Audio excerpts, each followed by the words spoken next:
Bonsoir à tous et bienvenue dans un nouveau décryptage du dialogue national inclusif, le décryptage de la journée du lundi 19 septembre 2022. Je suis Chérif Adoudou et vous êtes sur les réseaux sociaux de chatinfo.com.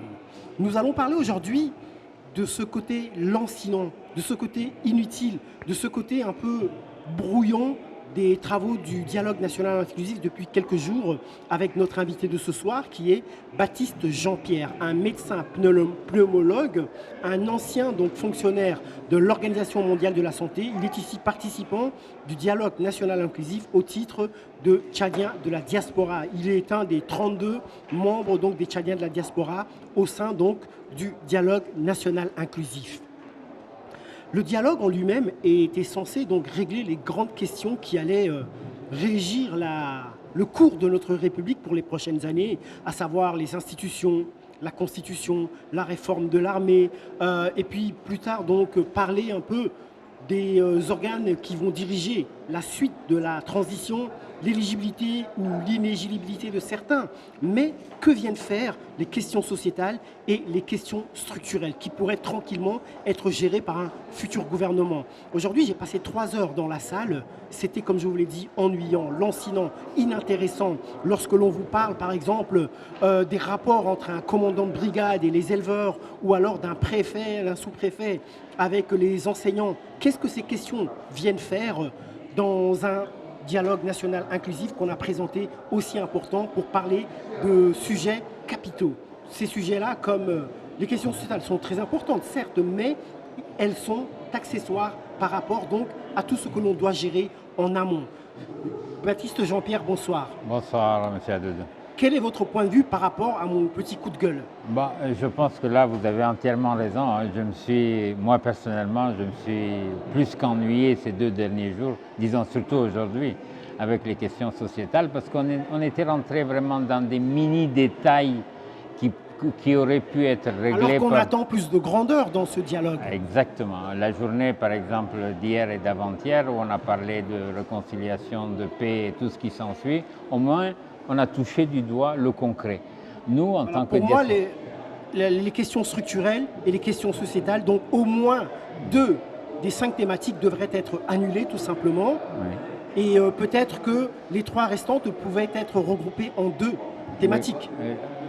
Sur le principe, on est d'accord, mais nous, on est venu trouver un agenda qui avait été déjà fait par la CODNI. Et c'est sur la base de cet agenda qu'on est en train d'avancer.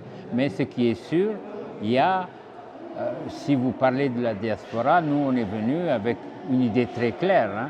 Il faut qu'il y ait un changement dans les mentalités. Il faut voir tout ce que nous faisons. Nous avons un pays extrêmement riche.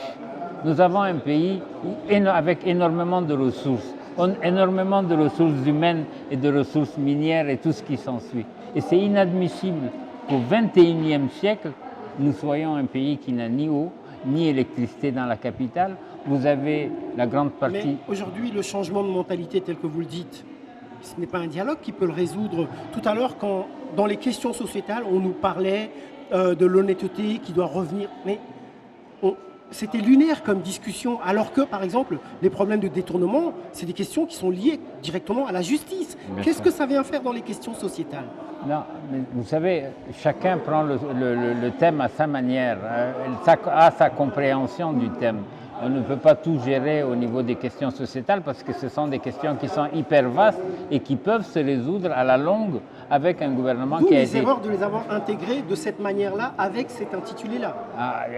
Entièrement d'accord avec vous. Si ça ne tenait qu'à moi, on serait passé directement, je ne sais pas moi, à la forme de l'État ou des choses concrètes, la justice, la gouvernance, des gros sujets qui peuvent améliorer les conditions de vie des Tchadiens, d'une manière générale. Et je pense que c'est pour ça que je vous dis que notre focus à nous, c'est le Tchad. Pas seulement le Tchad en tant que pays, mais surtout comment améliorer les conditions de vie de la population tchadienne. Il est inadmissible, surtout quand j'ai eu l'occasion de visiter les 14 préfectures à l'époque, je peux vous assurer que le Tchad, ce n'est pas N'Djamena. Quand vous allez dans certaines préfectures, mais c'est la misère la plus absolue dans ces préfectures-là. Maintenant, il faut que les autorités, si on parle de dialogue, je pense qu'il y a des choses concrètes à faire. Il y a des choses concrètes qu'on aurait dû anticiper pour que ce dialogue soit inclusif. Je donnerai juste l'exemple de certains politico-militaires, pour ne pas les citer le FACT. Je pense que si, au niveau du gouvernement, on avait pris la décision de libérer les prisonniers du FACT, on aurait bien avancé dans les négociations pour que le FACT participe à ce dialogue. Je donne juste des exemples concrets, parce qu'on est fatigué de ce système qui est mis en place de changement de régime par les armes. Il faut qu'aucun Tchadien, à compter de ce jour, ne puisse décéder uniquement parce qu'il y a une conquête par les armes. Il faut que nous redevenions un pays normal, un pays où le changement de régime... Comment y arriver? Ce n'est pas avec un dialogue national qui vous parle de questions accessoires qu'on y arrivera. Non, si le dialogue national nous permet de poser les bases. Les bases. Aujourd'hui, si le dialogue national, comme c'est un truc, le dialogue national, il est inclusif, certes, mais les résolutions de ce dialogue national doivent s'appliquer. Si aujourd'hui on décide, par exemple, je donne juste un exemple, qu'on va adopter le fédéralisme, je donne juste un exemple. Ce sont des questions centrales, des questions qui peuvent changer le cours du la pays, limite de la du nation. mandat à Exactement. 7 ans, 5 ans, c'est des choses concrètes qui peuvent, et surtout, si on exige du pouvoir qui sera mis en place après les élections, ou du Premier ministre ou du chef de l'État qui sera élu après les élections, une feuille de route bien concrète, avec un objectif très simple, c'est l'amélioration des conditions de vie des Tchadiens. Je t'assure, moi je suis peut-être un idéaliste comme on dit, mais je pense que le but ultime, c'est voir comment nous pouvons diminuer la mortalité maternelle, diminuer la mortalité infanto-juvénile, que dans les 14 préfectures, chaque enfant puisse avoir accès à l'éducation, à des écoles, que aucune femme ne doit décéder pendant son accouchement, qu'on ait des structures sanitaires qui soient efficaces dans les 14 préfectures ou les 21 régions, c'est-à-dire faire en sorte que personne au niveau du Tchad ne meure de faim. On a un pays d'agriculture, un pays d'élevage, et en plus, les ressources minières sont... Pays d'agriculture, pays d'élevage, c'est dans les mots, puisqu'on n'est pas autosuffisant. Non, c'est pas... Nous ne sommes pas autosuffisants, nous ne produisons pas assez. Mais justement, c'est pas que nous ne produisons pas assez. Donc c'est juste des mots.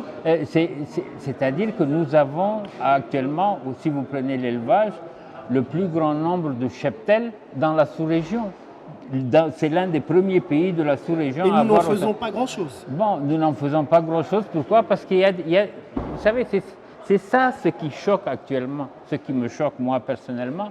Vous prenez n'importe quelle petite PME, la conservation, je prends par exemple le BET, ils ont des dates fraîches. On n'arrive même pas à conserver ces dates fraîches qu'on est obligé de manger au bout de 2 semaines, 3 semaines. Après, alors qu'avec une petite structure de conservation des dates, de développement de l'agriculture, si on prend que cette région, ou bien dans les autres régions, je ne sais pas comment développer la pêche, comment permettre aux populations tchadiennes d'accéder au strict minimum. Quand je dis strict minimum, c'est manger une fois par jour au moins, ce qui n'est pas le cas de toute la population au niveau du Tchad.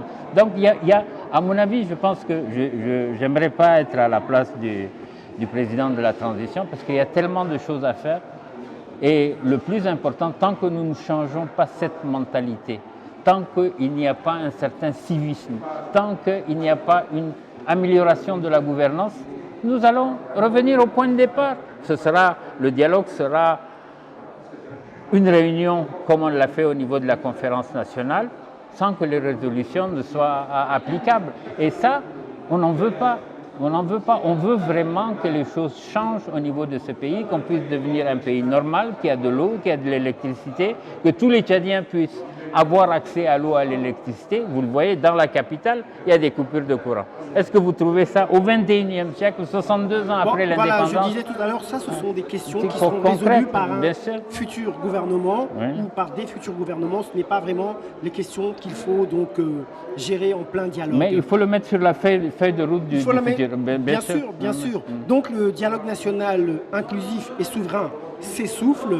Le niveau des débats est loin d'être au niveau de ce que nous attendons, car ici, on mélange l'accessoire aux questions capitales et c'est une perte de temps incroyable. Donc on a atteint aujourd'hui le sommet de l'ennui au dialogue national inclusif.